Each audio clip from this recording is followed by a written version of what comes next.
Hey everyone, let's welcome back again.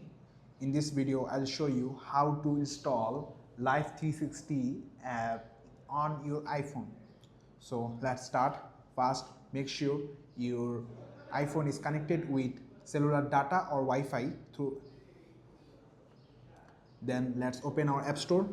Let's click on search. Click on now type Life360. Now search. You can see here the Life360 app. Click on it. You can see the get. Click on it. It will pop up the install. There is install. Click. It will ask for your App Store password. So let's give our App Store password. Then App Store password. Let's sign in. It's signing in. It will take some time.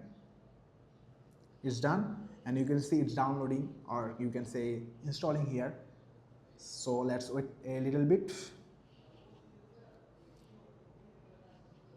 It's installed. You can see here. You can now open it.